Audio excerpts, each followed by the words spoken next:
Good morning, watch nerds. This is a bit embarrassing if I'm honest. After sailing my Seiko Alpinist with the mounting glacier dial, I vowed never to buy another Seiko again. Since then, I've added a vintage silver wave to my collection and now this Alpinist 1959.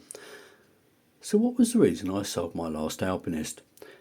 Well, I was annoyed how the internal bezel moved without my permission and I hated the Cyclops. As well as that, I thought the bracelet and clasp were average, and I had to regulate the movement a few times before I could get it running fairly accurately. All that said, it was a stunning looking watch.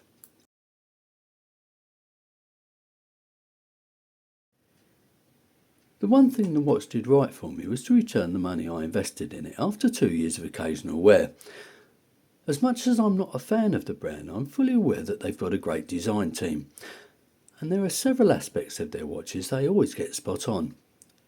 Now one of these, if you pay the absolute full retail price, is around about £700, although I'm pretty sure nobody has actually done that. I bought this almost unworn one for about £400, which I consider is about the right price. But that said, it's probably still a bit of a bargain in the UK. And welcome to my unpaid and unsponsored review of the Seiko Alpinist 1959.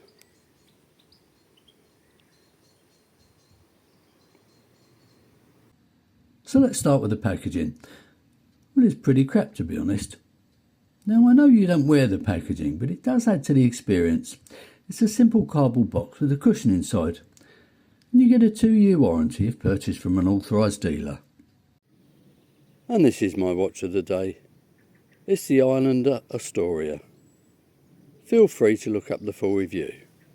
As opposed to the standard Alpinist measuring at 39.5mm, the 1959 is 38.5mm, although they actually weigh about the same. The lug width is 19mm, the depth including a dome sapphire crystal with clear AR coating is 13mm, and the lug to lug is about 46mm.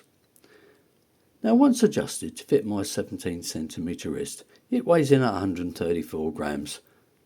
For me this is a great size, although I do believe it's a little bit deeper than it really needs to be.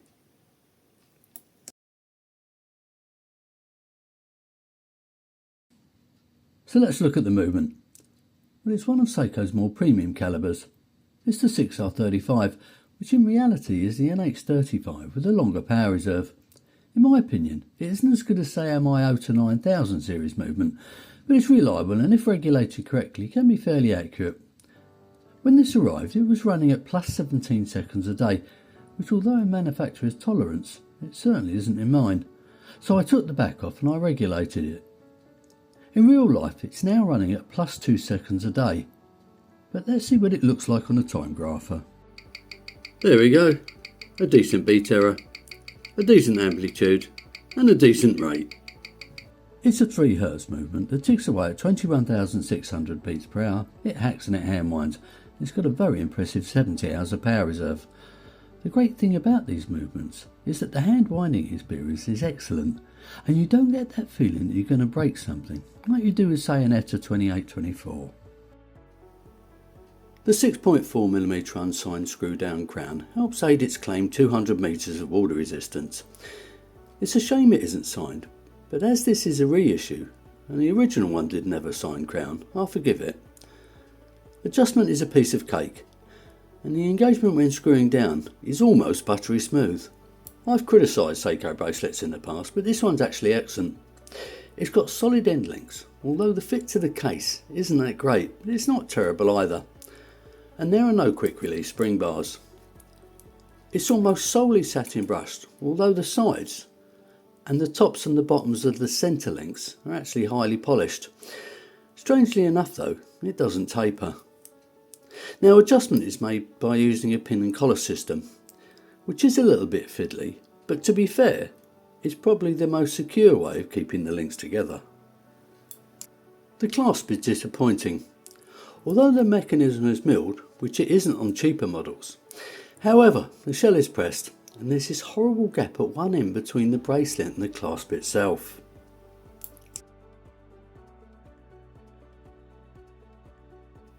It's signed It's got double pushers, but it's only got 2 micro adjustments. Now when you think what microbands and even inexpensive Chinese factory brands now offer, it's terrible, to be honest. The case is very nice indeed. Although it's 13mm thick, it doesn't look or feel like it. Now the bezel is polished, but arguably for a watch that's classed as a field watch, maybe that isn't necessarily the best idea. The sides are satin brushed, and there is a polished bevel at the top and the bottom of the case. Now the overall finish and feel of this case really does make it feel like a luxury watch.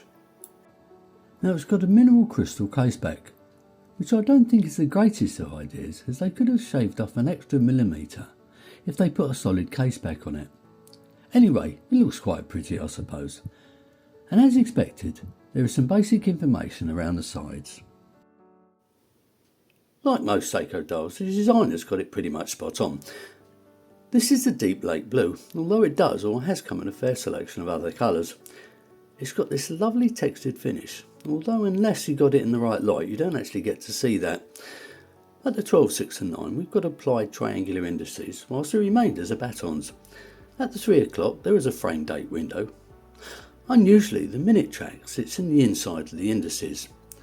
Under the 12 o'clock is the applied Seiko logo, whilst above the 6 o'clock and painted on is the Prospects logo, with automatic 20 bar below that. One little touch I love is the rose gold second hand. Everything is finished perfectly, and both the Dauphine hands and the indices are filled with a blue Lumibrite lume, which glows like a torch. Here's a 10-minute degradation video of the lume.